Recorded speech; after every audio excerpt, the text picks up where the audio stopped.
Assalamualaikum warahmatullahi wabarakatuh.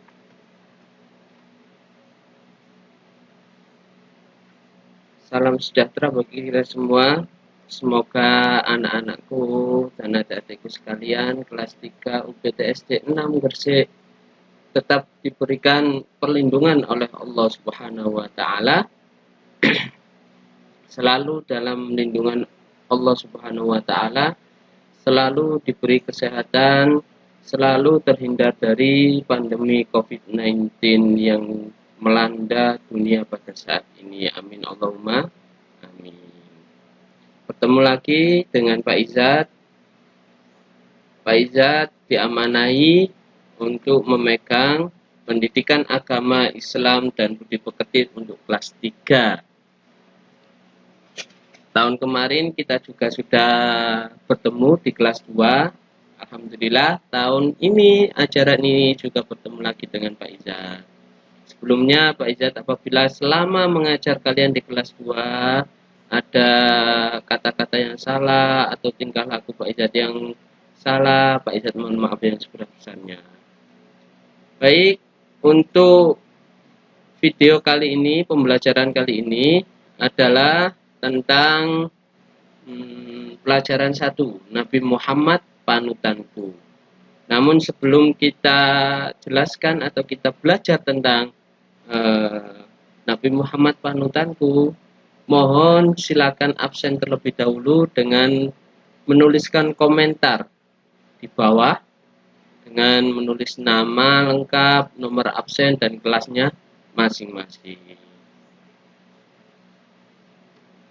Oke, kita masuk pada materi PAI kelas 3 pelajaran 1, yaitu Nabi Muhammad Sallallahu Alaihi Wasallam panutanku.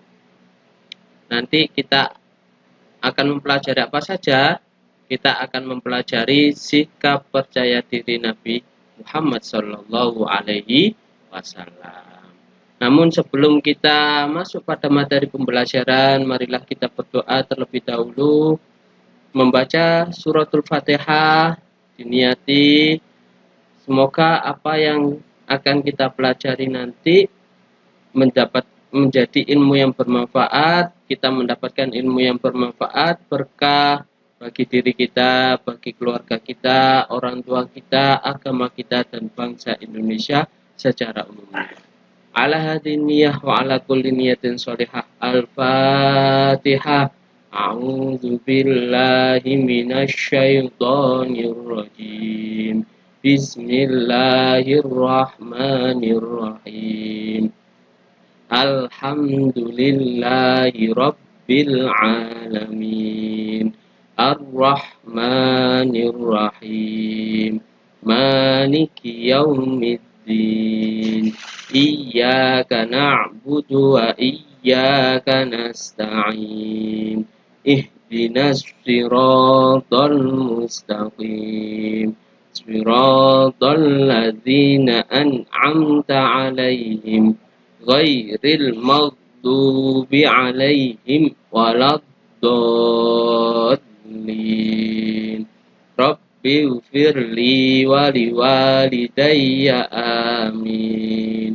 Raditu billahi rabba wa bil islami dina wa bi Muhammadin nabiyya wa rasula. Rabbi zidni ilma warzuqni fahma. Amin ya rabbal alamin. Terima kasih. Baik, mari kita masuk pada pembelajaran yang pertama atau pelajaran pertama tentang Nabi Muhammad Sallallahu Alaihi Wasallam panutanku.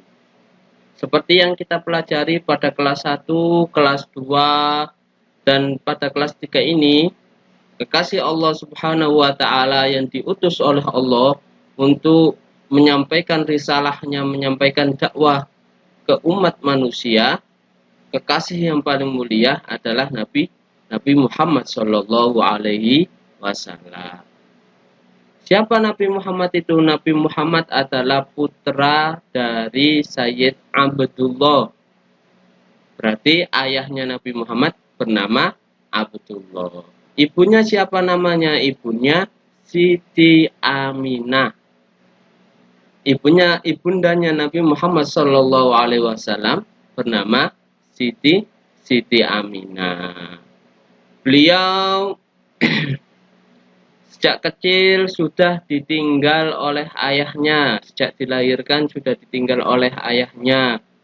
Kemudian setelah lahir disusui oleh Siti Aminah dan Suwaibah al-Aslamiyah.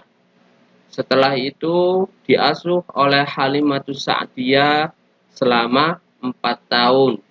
Masih bayi kecil diasuh oleh ibu susunya namanya Halimah As-Sa'diyah atau yang biasa dikenal dengan Halimatus Sa'diyah. Setelah dalam pengasuhan Halimatus Sa'diyah selama 4 tahun, Nabi Muhammad SAW langsung diasuh oleh ibundanya yang tercinta yaitu Siti Aminah.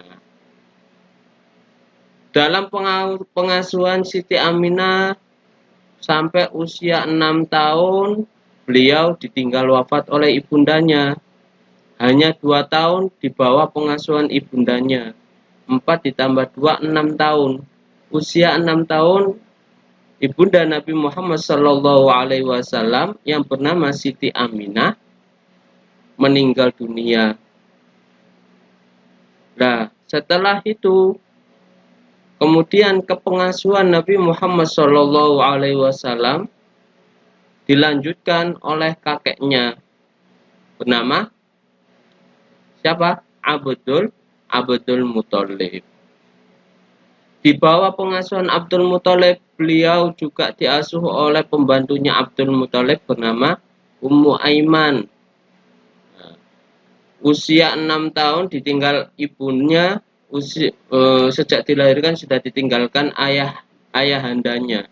Berarti Nabi Muhammad SAW sejak usia 6 tahun, kalau sekarang itu sejak masuk SD, sejak masuk sekolah dasar atau madrasah ibtidaiyah, Nabi Muhammad SAW sudah tidak punya ayah dan ibu, sudah menjadi yatim piatu.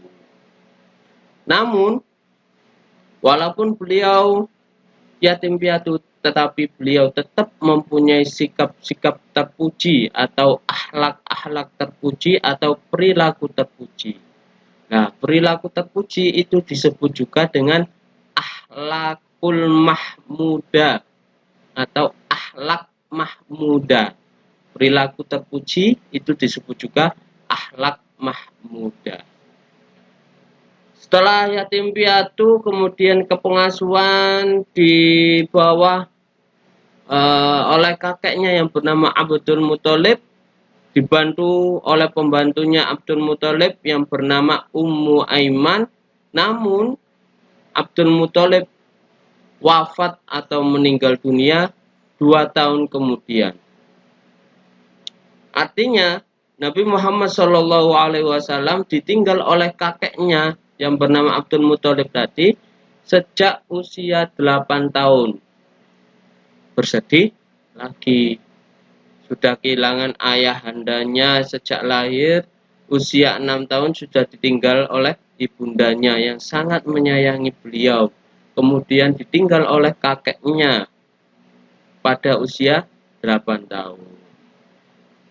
Akhirnya Nabi Muhammad SAW diasuh oleh pamannya yang bernama Abu Thalib sampai beliau dewasa.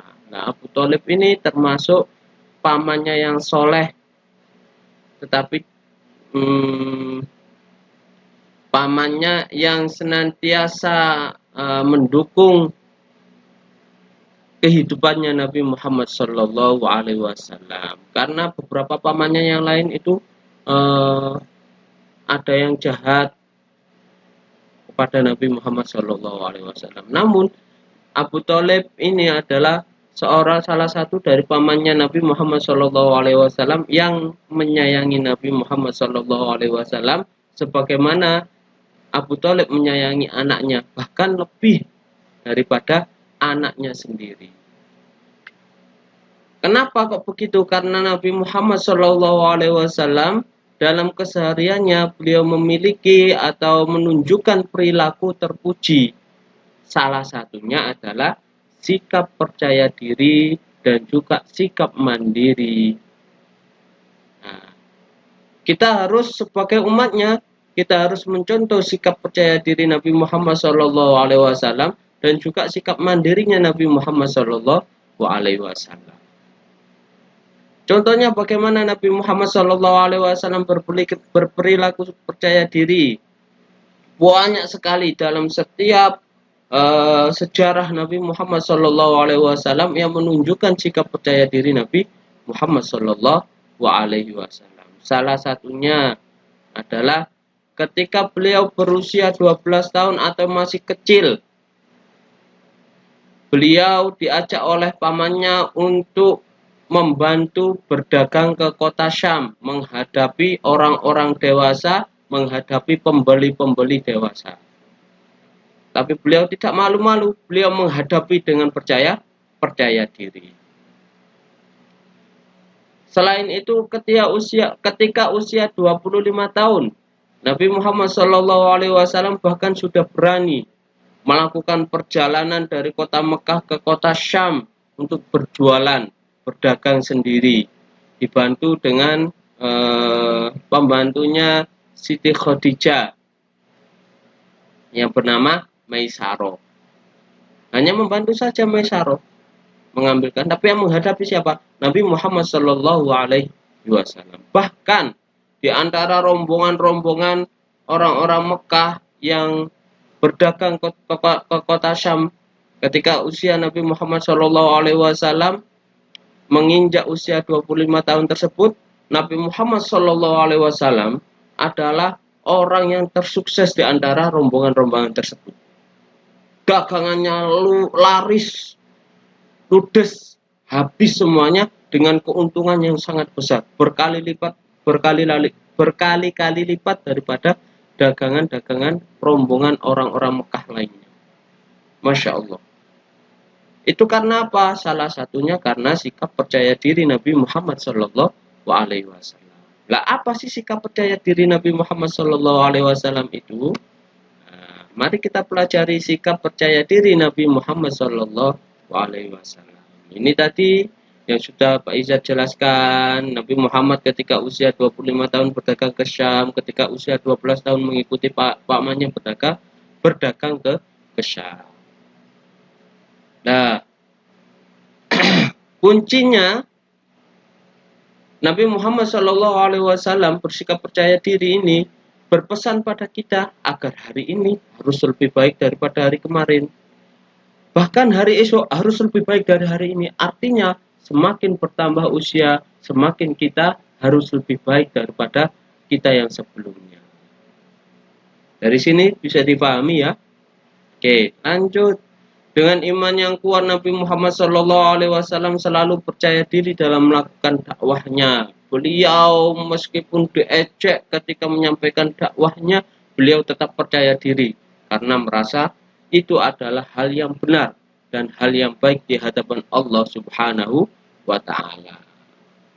Bahkan ketika diangkat Nabi menjadi Nabi, usia 40 tahun sudah dewasa beliau, Nabi Muhammad SAW ini menyampaikan dakwahnya ke masyarakat kota Mekah yang waktu itu adalah orang-orang jahiliyah yang tidak tahu antara yang benar dan yang salah, yang dengan kebodohannya menyembah patung berhala sebagai Tuhannya.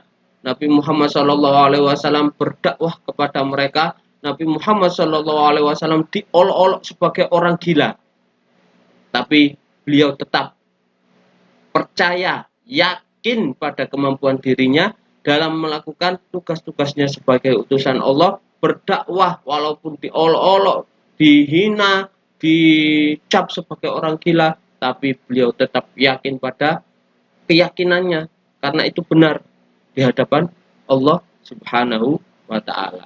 Percaya diri. Nah, oleh karena itu Nabi Muhammad SAW menyuruh kita agar selalu percaya diri. Nah, percaya diri itu apa? Pengertian sikap percaya diri. Sikap percaya diri adalah sikap yang menunjukkan keyakinan pada kemampuan diri sendiri. Kita yakin pada kemampuan diri sendiri. Tidak bergantung pada orang lain. Seperti contohnya bagaimana? Sebagai siswa, contoh sikap percaya diri adalah seperti berani menjadi petugas upacara ketika ditunjuk oleh Bapak Ibu guru. Hai Vano, Bigrana, besok kalian menjadi petugas upacara. Kalau orang anak yang mempunyai sikap percaya diri, maka dia akan, nggih Pak, siap. Nah, gitu. Kalau nggak percaya diri, malu Pak. Nah, itu berarti minder atau tidak percaya diri. Contohnya lagi, berani maju ke depan kelas, memimpin doa ketika waktu gilirannya disuruh untuk belajar bersikap percaya diri dengan cara berani maju ke depan kelas, memimpin doa.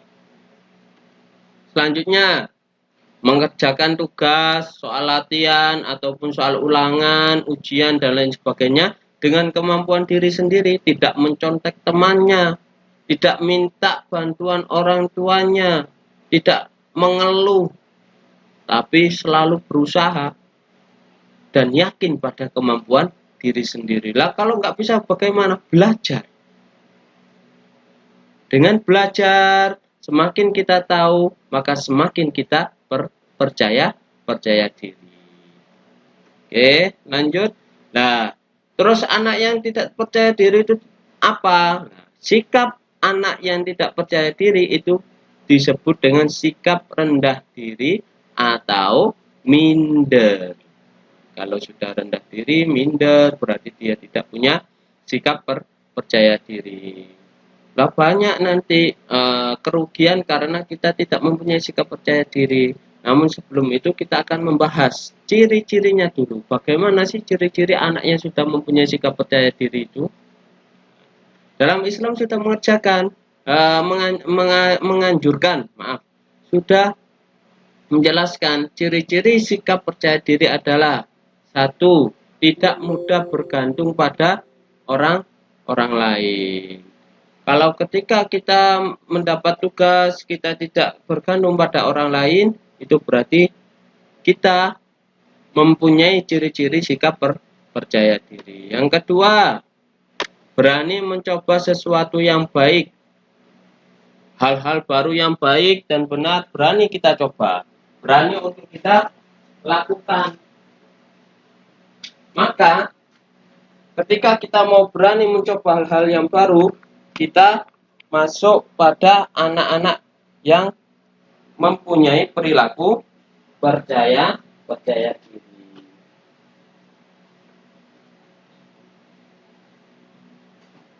Selanjutnya, tidak takut gagal. Kalau kita sudah berani melakukan hal-hal yang baik dan benar, kita tidak takut gagal. Kita senantiasa mencoba terus ketika gagal. Oh, nggak bisa. Kita tidak mudah putus asa. Itu ciri-ciri sikap percaya diri. Selanjutnya tidak mudah menyerah, tidak mudah putus asa. Selanjutnya tidak mudah terpengaruh oleh orang lain. Ya kok gini lah. Tidak mudah terpengaruh.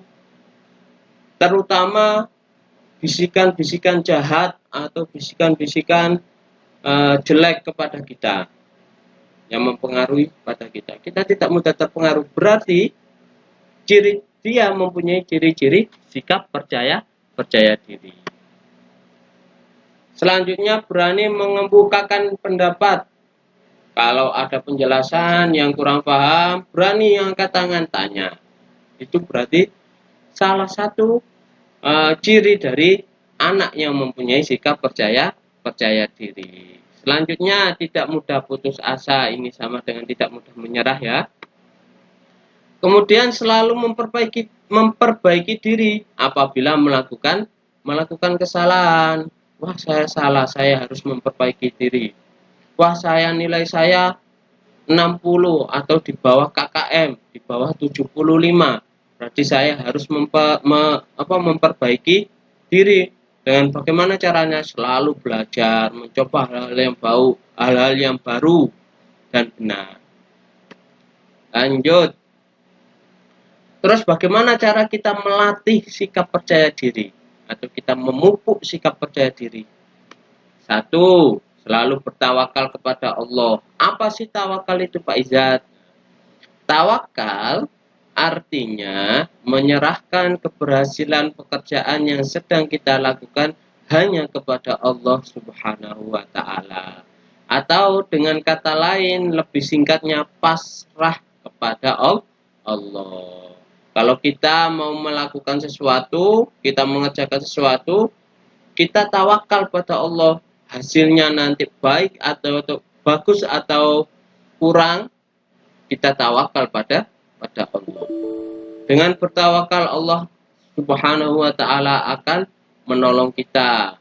Nah, lebih sempurnanya lagi ketika kita mau melakukan hal-hal yang baik, belajar, mengerjakan tugas, beraktivitas di rumah, membantu orang tua dan lain sebagainya, kita membaca basmalah terlebih dahulu supaya mendapatkan pertolongan, mendapatkan pahala dari Allah Subhanahu wa taala. Yang kedua, cara melatihnya tidak ragu-ragu. Ketika kita menginginkan melakukan sesuatu, kita tidak ragu-ragu.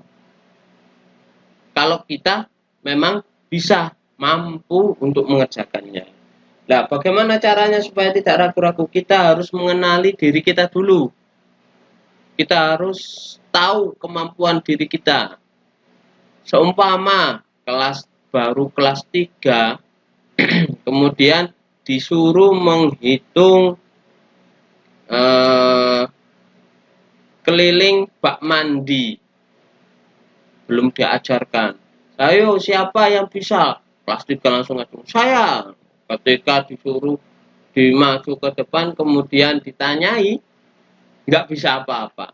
Jadi itu bukan namanya percaya diri, tapi dia tidak mengenali kemampuan dirinya sendiri. Padahal menghitung keliling bak mandi itu masuk pelajaran kelas 5, tapi kelas 3 karena pede, percaya diri, wis kapopo maju ae, kira dia angkat tangan.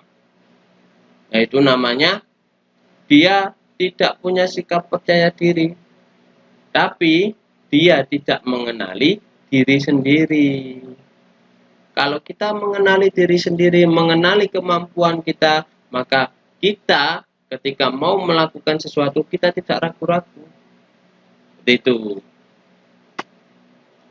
Yang ketiga, jangan malu melakukan kebaikan. Cara melatih sikap percaya diri. Ketika kita mau melakukan kebaikan, kita harus pede, tidak usah malu-malu. Beda lagi kalau mau melakukan kejelekan, na'udzubillah, semoga kelas 3 semuanya tidak ada yang ingin melakukan kejelekan atau kejahatan. Ketika kita mau melakukan kebaikan, kita tidak usah malu, tapi juga tidak usah pamer. Ya, tidak usah malu, tapi tidak usah pamer. Nanti apa? Kalau kita kok pamer, pahalanya tidak ada. Karena kalau pamer berarti dia tidak tawakal kepada Allah. Tidak mempunyai sikap percaya diri. Kalau kita tidak malu, kita akan mempunyai sikap percaya diri. Asalkan tidak disertai dengan pamer atau riya. Nanti di pertengahan pelajaran kelas 3 agama ada riya itu apa. Nanti sekarang kita membahas tentang percaya diri dulu. Terus apa sih keuntungan atau manfaat sikap percaya diri? 1, memiliki kepribadian yang tangguh, membentuk pribadi yang kuat pendirian jiwa raganya, tidak mudah terpengaruh oleh orang lain. Yang ketiga, senantiasa bersikap positive thinking. Apa positive thinking itu? Selalu berpikir positif, tidak mudah mengeluh, tidak mudah resah, gelisah, tapi selalu berpikir positif. Oh, saya bisa. Oh, saya bisa. Makanya ada jargon Indonesia bisa. Itu berarti menandakan bahwasanya Indonesia percaya diri akan kemampuan dirinya. Kalau Indonesia berarti bangsa Indonesia ini mempunyai keyakinan pada kemampuan bangsa Indonesia. Berani menghadapi segala risiko. Kalau mau melakukan sesuatu, ketika ada gejala atau permasalahan, kita berani menghadapi risikonya. Karena kita mempunyai sikap percaya diri. Mudah mengatasi berbagai masalah dengan baik. Nah, kalau mempunyai sikap percaya diri, ketika ada permasalahan, tidak mudah lari dari tanggung jawab, tapi akan selalu menghadapi masalahnya. Setelah dihadapi masalahnya, insya Allah kalau punya sikap percaya diri, masalah akan terselesaikan dengan baik, bahkan dengan cepat. Cepat menyelesaikan pekerjaan atau tugas. Dipercaya orang tua, teman, guru, serta semua orang anak yang mempunyai sikap percaya diri akan senantiasa diperhatikan oleh temannya, gurunya, dan lain-lain. Terus kalau kita tidak punya sikap percaya diri, apa akibatnya? Akibat dari kurang sikap percaya diri, tujuan tidak tercapai. Kenapa? Karena kalau ragu-ragu, tidak percaya diri, minder, malu, dan lain sebagainya, maka apa yang menjadi tujuan pembelajaran atau menjadi tujuan kita dalam beraktivitas tidak akan tercapai. Mudah putus asa atau frustasi ketika kita menghadapi permasalahan. Gak iso. Nah, itu akibat dari kurang percaya diri. Sering gagal, lepas tanggung jawab. Kalau tidak punya sikap percaya diri ketika melakukan kesalahan, dimintai pertanggungjawaban, dia akan mudah lepas tanggung jawab, tidak mau tanggung jawab, bahkan nangis, cuma bisa nangis. Nah, itu bukan bukan ciri-ciri anak yang punya sikap percaya diri. Itu bahkan mencirikan atau menandakan kalau kita kok mudah lepas tanggung jawab, menandakan bahwasanya kita memiliki sikap kurang percaya diri atau sikap minder, canggung ketika berhadapan dengan orang lain. Sekian dulu pelajaran hari ini. Wallahul muwaffiq ila aqwamit thoriq. Semoga apa yang kita pelajari mendapatkan ilmu yang bermanfaat. Dari Pak Izzat, apabila ada salah kata ataupun kesalahan yang lainnya, Pak Izzat mohon maaf. Bila ada pertanyaan atau yang kurang jelas, silakan tulis di komentar di bawah ini. Wabillahi taufiq wal hidayah. Wassalamualaikum warahmatullahi wabarakatuh.